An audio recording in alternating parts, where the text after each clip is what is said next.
तो फिल्म की शुरुआत होती है कांधार हाईजैक से, जहां पर कुछ आतंकियों ने हमारे इंडिया के प्लान को कांधार में हाईजैक कर लिया था। तभी हम देखते हैं अजय सान्याल को, जो कि उन टेररिस्ट से नेगोशिएट करने के लिए जाते हैं। जब उन आतंकियों से नेगोशिएट किया गया तो उन्होंने अपनी कुछ मांग रखी, जैसे कि कुछ 3 आतंकियों को उन्हें जेल से रिहा करवाना था और उन्हें ढेर सारे पैसे भी चाहिए थे, जिसके लिए इंडियन गवर्नमेंट जो है वह मान जाती है। लेकिन ये देखकर अजय सान्याल को बिल्कुल भी अच्छा नहीं लगा।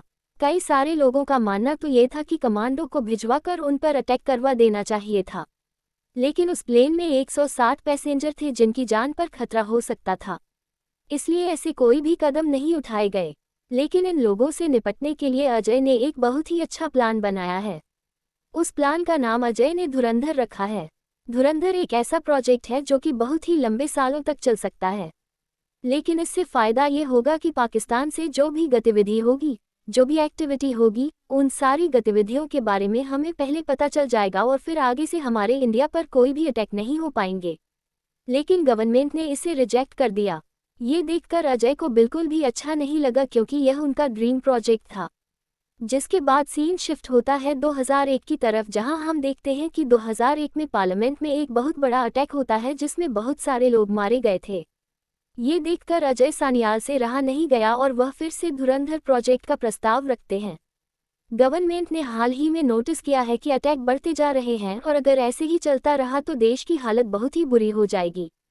तब उन्होंने अजय की बातों पर ध्यान दिया और धुरंधर प्रोजेक्ट को अच्छे से समझा, और अजय ने धुरंधर प्लान को बहुत पहले से बनाकर रखा था, जिस वजह से इसके नाकाम होने के चांसेस बहुत कम थे। हालांकि इसमें रिस्क बहुत थे, लेकिन ये बहुत ही लंबे सालों तक चलने वाला था। जिसके बाद हम हमजा नाम के बंदे को देख पाते हैं और हमें मालूम चलता है कि धुरंधर के लिए अजय ने हमजा को ही सेलेक्ट किया है। अब हमजा को पाकिस्तान भेजा जाना था, लेकिन ये सारी चीज़ें प्लानिंग के तहत करनी थी, वरना हमजा कभी भी पकड़ा जा सकता था। इसलिए उसे अफगानिस्तान के रास्ते से बलोच बनाकर भेजा गया था। तो फाइनली अफगानिस्तान के रास्ते से हमजा पाकिस्तान की कराची में पहुंच जाता है, जहां पर हम लेरी नाम की एक जगह को देख पाते हैं। लियारी में बहुत सारी गैंग है और कहा जाता है कि किसी इंसान ने अगर लियारी पर कब्जा कर लिया तो मतलब उसने सारी कराची पर कब्जा कर लिया। लियारी में एक ऐसा बंदा है जिसका होटल है। वो बंदा दरअसल में बहुत सालों से इंडिया का एक एजेंट है और हमारा हीरो मतलब कि हमजा जो है वह उसी बंदे से मिलने के लिए पहुंच जाता है। हमजा उस होटल के मालिक मतलब कि उस्मान से मिलता है, जो कि इंडिया का एजेंट है, और उस्मान भाई यहाँ हमजा को 1 साल के लिए अपने होटल पर काम पर लगा देते हैं। उस्मान भाई यहाँ पर उसे सारी चीज़ें बताते रहते थे।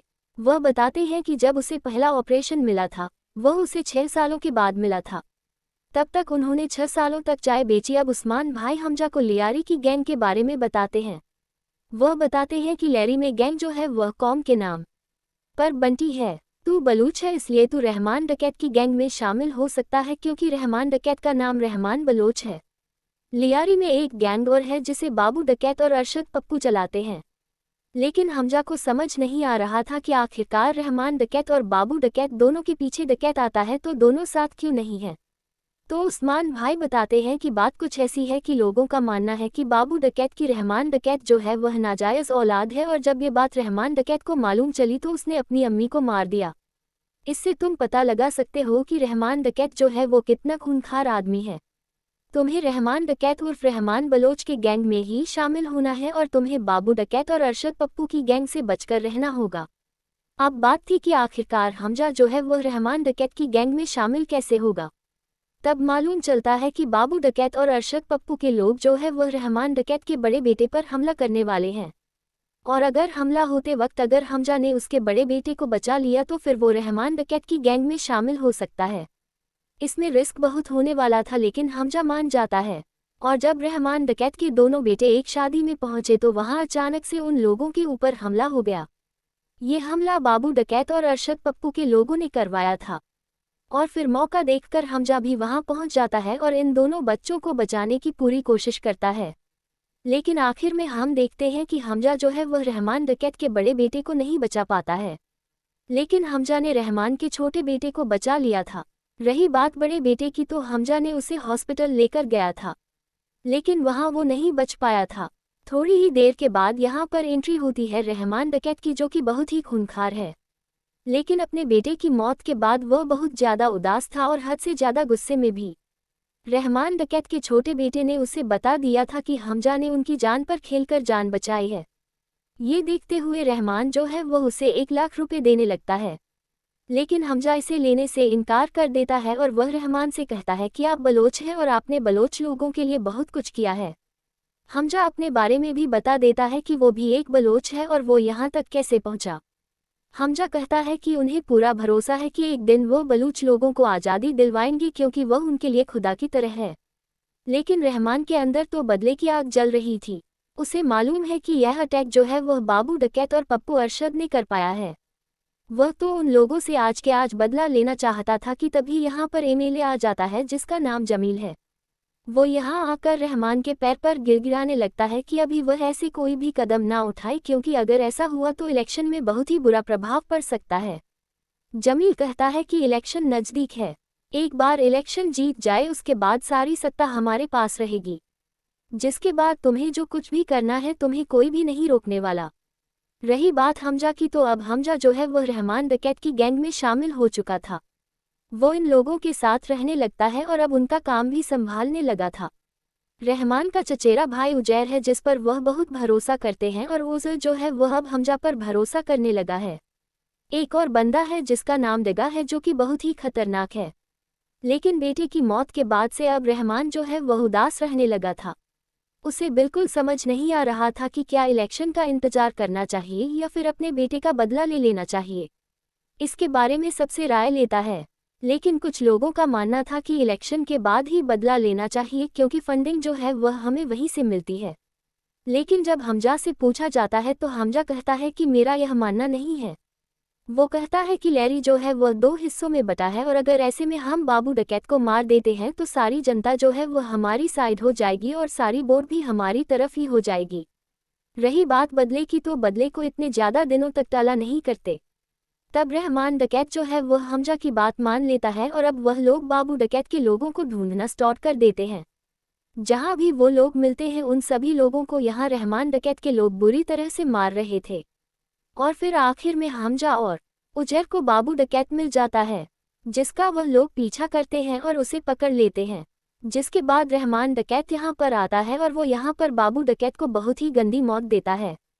बाबू डकैत यहाँ पर रहमान से जान की भीख मांग रहा था, लेकिन रहमान ने उसे बहुत ही बुरी मौत दी थी।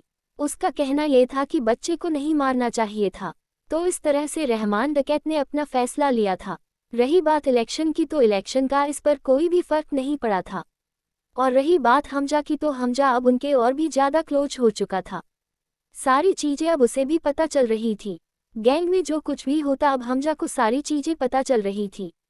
सीधी सीधी बात यह है कि अब वो लोग हमजा पर पूरा भरोसा करने लगे थे और उजैर और हमजा तो बहुत ही अच्छे दोस्त भी बन चुके थे। और अब वह समय भी आ जाता है जब इलेक्शन कंप्लीट हो चुके थे और रिजल्ट भी आ चुके थे, जहां हमें पता चलता है कि जमील जो है वह 3 लाख वोटों से जीत चुका है, जिस वजह से यहां पर जश्न मनाया जा रहा था। और फिर थोड़ी देर के बाद यहां पर रहमान डकैत आ जाता है। उसे देखकर जमील को समझ आ जाता है कि यह जीत जो है वह रहमान डकैत की वजह से ही उसे मिली है, क्योंकि पब्लिक जो है वह रहमान डकैत से बहुत प्यार करती है और हर एक बात मानती है। और यहीं पर हम देखते हैं जमील की बेटी अलीना को, जो कि डॉक्टर की पढ़ाई कर रही है। और यहीं पर हमजा ने अलीना को पहली बार देखा था और कहीं ना कहीं दोनों ने एक दूसरे को पहली नज़र में ही पसंद कर लिया था। अब इसी जगह पर रहमान डकैत की मुलाकात होती है खनानी ब्रदर्स से, जो कि बहुत ही पैसे वाले हैं।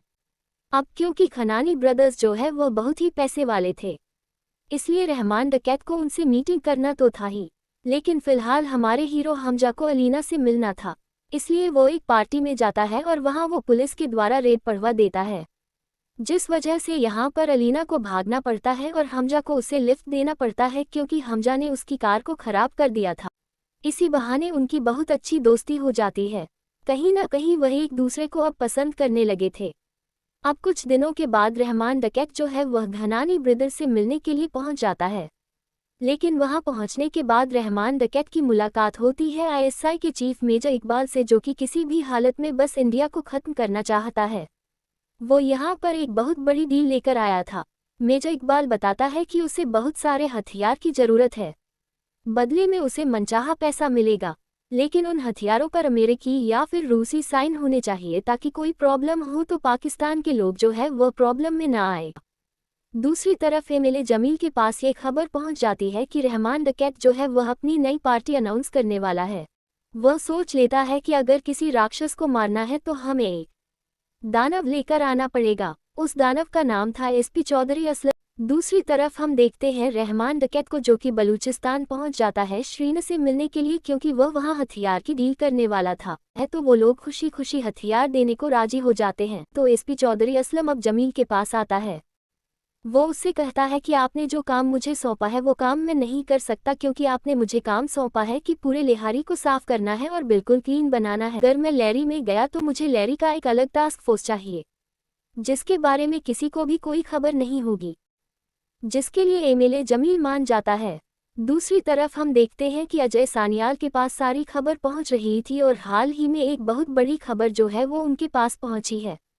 बात कुछ ऐसी है कि खनानी ब्रदर्स के पास जो है वह नकली नोटों की प्लेट पहुंच चुकी है और अब वो 500 और 1000 के नकली नोट बना सकते हैं। ये प्लेट जो है वो उन्हें दुबई से प्राप्त हुई है, क्योंकि इंडिया के ही कुछ मंत्रियों ने इस प्लेट को बेचा है। आगे हम देखते हैं कि हमजा और उजैर जो है वो मेजर इकबाल को हथियारों की डिलीवरी देने के लिए जाते हैं। उनके साथ रहमान डकैत भी जाने वाले थे, लेकिन अचानक ही उनके बेटे के पेट में दर्द होने लगा है, इसलिए वह हॉस्पिटल जाने लगे हैं। दूसरी तरफ हम देखते हैं कि हमजा और ओजर जो है वह मेजर इकबाल के पास पहुंच जाते हैं और हथियार दे देते हैं। तो जब हथियारों की डिलीवरी हुई तो यहाँ पर मेजर इकबाल हमजा को एक बात बताता है। वो कहता है कि 3 अक्टूबर को एक अटैक होने वाला था इंडिया में, लेकिन उस अटैक के बारे में इंडिया को पता चल गया और उस खबरी के बारे में भी अब हमें मालूम चल गया है, जिस वजह से अब यहाँ पर मेजर इकबाल उसे बहुत ही तड़पातड़ा कर मारता है। ये सारी चीजें हमजा साहब देख रहा था, पर वो यहाँ कुछ नहीं कर पा रहा था। दूसरी तरफ हम देखते हैं रहमान डकैत को जो कि अपने बेटे को हॉस्पिटल लेकर जा रहा था अपनी बीवी के साथ, लेकिन तभी बीच रास्ते में रहमान डकैत के ऊपर हमला हो जाता है और यह हमला किसी और ने नहीं बल्कि एसपी चौधरी असलम ने किया था। सरेंडर होने के बाद एसपी चौधरी असलम जो है वो उसे बहुत ही बुरी तरह से पीटता है, लेकिन अब ये खबर जो है वो हमजा तक और ओजर तक पहुंच चुकी थी, तो हमजा को अब किसी भी हालत में रहमान डकैत को बचाना था। तभी हमजा को मालूम चलता है कि घर के ही किसी आदमी ने रहमान डकैत के बेटे को दवा दी है। वो बंदा 40 सालों से उनके लिए काम कर रहा था, लेकिन अब जाकर उसने गद्दारी की है कुछ पैसों के चक्कर में, जिस वजह से हमजा उसे बहुत ही बुरी तरह से पीटता है और उसे सब कुछ उगलवा लेता है। हालांकि उसे कुछ भी नहीं पता था, लेकिन उसे लियारी की टास्क फोर्स के ऑफिस के बारे में मालूम था। तो हमजा और उजैर अपनी पूरी गैंग के साथ वहां पहुंच जाते हैं और उनके ऊपर अटैक कर देते हैं। उन सभी लोगों को उन लोगों ने उल्टा टांग दिया था और यह वीडियो जो है वो हमजा ने एसपी चौधरी के पास भेज दी थी। इसे देखते हुए अब एसपी चौधरी को यहाँ उसकी बात माननी पड़ी और अब उन्हें रहमान डकैत को छोड़ना पड़ेगा। रहमान डकैत ऑलमोस्ट मरने ही वाला था, एसपी चौधरी उसे मारने ही वाला था, लेकिन सही टाइम पर रहमान डकैत बच गया, वह भी हमजा की वजह से। तो कुछ दिनों तक सब कुछ नॉर्मल था, लेकिन तभी हमें पता चलता है कि 2009 में 26-11 में ताज होटल पर अटैक हो गया और यह अटैक मेजर इकबाल ने करवाया था। अटैक करवाने के बाद वह सभी लोग एक ही जगह पर इकट्ठे हुए थे और सभी लोग जश्न मना रहे थे, जैसे उन्होंने ये बहुत ही बड़ा काम किया हो। बलूचिस्तान से जो हथियार उन्होंने लेकर आए थे उन्हीं हथियारों के द्वारा उन्होंने ताज होटल पर अटैक किया था। ये देखकर हमजा जो है वो पूरी तरह से हैरान रह चुका था, क्योंकि उसे समझ नहीं आ रहा था कि आखिरकार अचानक से ये सब कुछ कैसे हो गया और उसे इन सारी चीज़ों की खबर कैसे नहीं लगी। हमजा का खून खल रहा था, उसे बहुत गुस्सा आ रहा था, मन तो कर रहा था कि जैसे वह सभी को मार डाले, लेकिन उस्मान भाई ने उसे समझाया कि हम ऐसा नहीं कर सकते, क्योंकि अगर वो गलती से पकड़ा गया तो इतने सालों की मेहनत जो है वो बेकार चली जाएगी और नया एसेट लाने में बहुत मेहनत लगती है।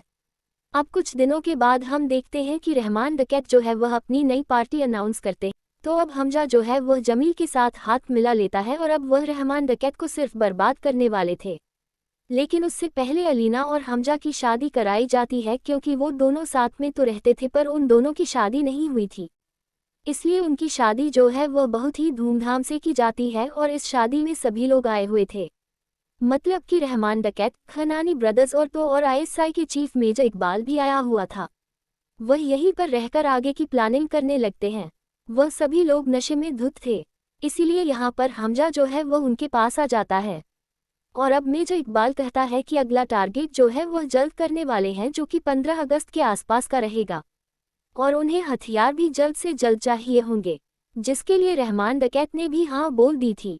पर सभी नशे में धुत थे, इसलिए यहाँ पर हमजा ने 9 अगस्त की डेट को फाइनल किया था, जिसमें वह हथियारों को लेकर आने वाला था बलूच से। और अब वह दिन भी आ जाता है जब 9 अगस्त थी और आज ही हथियारों की डिलीवरी होने वाली थी। लेकिन इसके बारे में ना तो रहमान डकैत को मालूम था और ना ही उजैर को ये बात सिर्फ और सिर्फ हमजा को मालूम थी। हमजा ने जब ये बात उजैर को बताई तो उजैर तुरंत ही उन हथियारों को लेने के लिए पहुंच गया बलूच। दूसरी तरफ रहमान डकैत जो है वह वाटर सप्लाई पाइपलाइन प्रोजेक्ट का उद्घाटन करते हैं, लेकिन अब उनके साथ सिर्फ और सिर्फ हमजा और कुछ और लोग शामिल थे। तो अब वो लोग उस जगह से वापस आने लगते हैं और रहमान डकैत के साथ 2 लोगों के साथ हमजा था। हमजा कार चला रहा था और तभी हम देखते हैं कि एसपी चौधरी, हमजा और जमील ने मिलकर एक प्लान बनाया है कि वो लोग रहमान डकैत को सुनसान जगह पर लेकर आएंगे और उसे जान से मारेंगे। ये सारी प्लानिंग जो है वो हमजा ने की थी, लेकिन रहमान डकैत को उस जगह पर कैसे लेकर जाए ये प्रॉब्लम हमजा की थी। तो अब रहमान डकैत और 2 लोगों की नींद लग जाती है, तो हमजा तुरंत ही उस जंगल वाले रास्ते से उन्हें ले जाने लगता है। लेकिन तभी रहमान डकैत को शक हो जाता है कि हमजा जो है वह उन्हें गलत रास्ते से ले जा रहा है और रोकने पर रुक भी नहीं रहा है, जिस वजह से कार में ही उनके बीच में जबरदस्त फाइट होती है। और अब हमजा को ऐसा लगने लगा था कि शायद वह दूर नहीं जा सकते, इसलिए वो बीच रास्ते में ही कार का एक्सीडेंट करवा देते हैं। एक्सीडेंट के बाद हमजा तुरंत ही कार से निकलकर भागने लगता है और फिर मौका देखकर यहाँ पर चौधरी असलम अपनी पूरी टीम को लेकर आ जाता है। गोलीबारी हो रही थी, लेकिन सही मौका देखकर यहाँ से रहमान डकैत भी भाग निकलता है। हमजा यहाँ सही समय पर आकर रहमान डकैत को बहुत ही बुरी तरह से मारता है। रहमान डकैत को उन्हें मरने नहीं देना था, उन्हें सही सलामत हॉस्पिटल लेकर जाना था, ऐसी हालत में कि हॉस्पिटल ले जाते ही रहमान डकैत जो है वह मारा जाए। और फिर हॉस्पिटल पहुंचने के बाद रहमान डकैत ने हॉस्पिटल में ही दम तोड़ दिया। वहां उज्जैर पहुंचा, जिसे बहुत ज्यादा दुख हुआ और ऑटो वाले ने गवाही दी कि हमजा ने उन्हें बचाने की काफी कोशिश की, लेकिन वो नहीं बच पाए। तो इस तरह से हमजा के ऊपर बिल्कुल भी शक नहीं हुआ। जिसके बाद सीन शिफ्ट होता है 2002 की तरफ, जहां हम देखते हैं अजय सानियाल को।